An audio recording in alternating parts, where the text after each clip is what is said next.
Aumenta la tensión. Estados Unidos sanciona a 8 funcionarios de la dictadura cubana por la brutal represión del 11 de julio, mientras la respuesta de la dictadura no se hizo esperar. ¿Cómo están, amigos? Bienvenidos a Noticias Importantes. Comenzamos.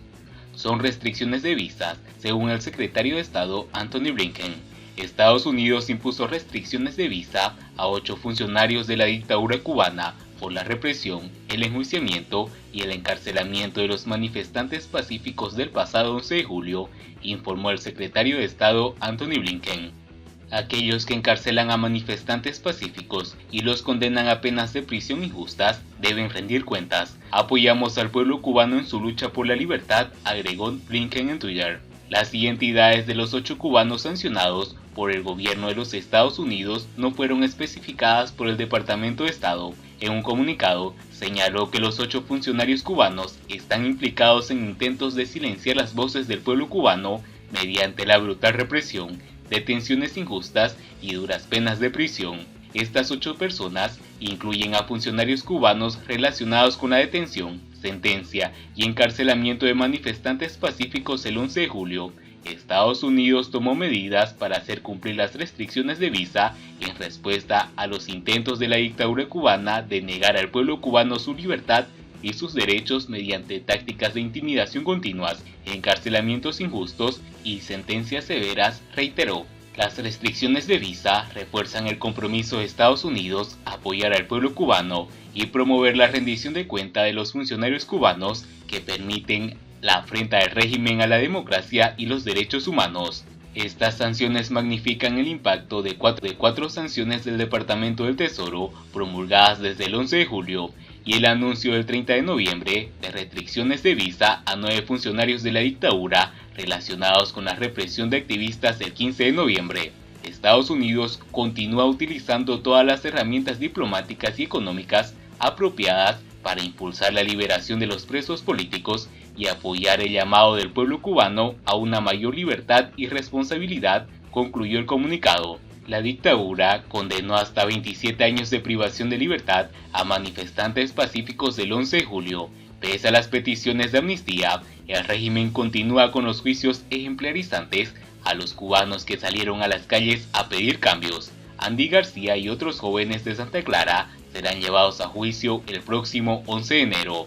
Las sanciones del día jueves se suman a 4 sanciones del Departamento de Estado promulgadas desde el 11 de julio y al anuncio del pasado 30 de noviembre de restricciones de visado a 9 funcionarios cubanos relacionados con la brutal represión de los activistas el 15 de noviembre. Después del 11 de julio, Washington emitió sanciones contra el Ministerio de las FARC, las Brigadas Especiales del MININ, por la represión de las protestas antigubernamentales. Igualmente, incluyó en su lista negra a la Policía Nacional Revolucionaria, a su director Óscar Alejandro Callejas y al subdirector Eddie Manuel Sierras Arias.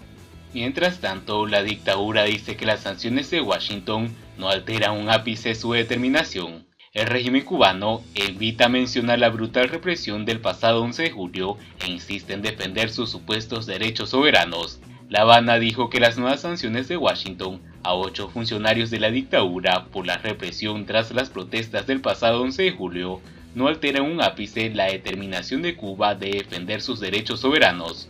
El gobierno de Estados Unidos persiste en el mal hábito de pretender imponer su voluntad sobre otros gobiernos por la vía de medidas coercitivas unilaterales.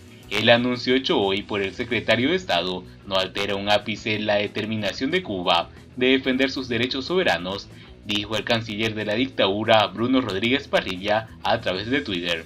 Rodríguez llegó el día jueves a Buenos Aires, Argentina, con una delegación del régimen cubano para participar en una reunión ministerial con la Comunidad de Estados Latinoamericanos y Caribeños, CELAC. El viernes se desarrollará una reunión plenaria en el Palacio San Martín, sede de la Cancillería Argentina, y encuentros bilaterales de alto nivel entre los países, informó la agencia española EFE. El portavoz del régimen evitó mencionar la brutal represión, el enjuiciamiento y el encarcelamiento de los cubanos tras el 11 de julio, las principales causas para las nuevas sanciones de Washington a 8 funcionarios de la dictadura.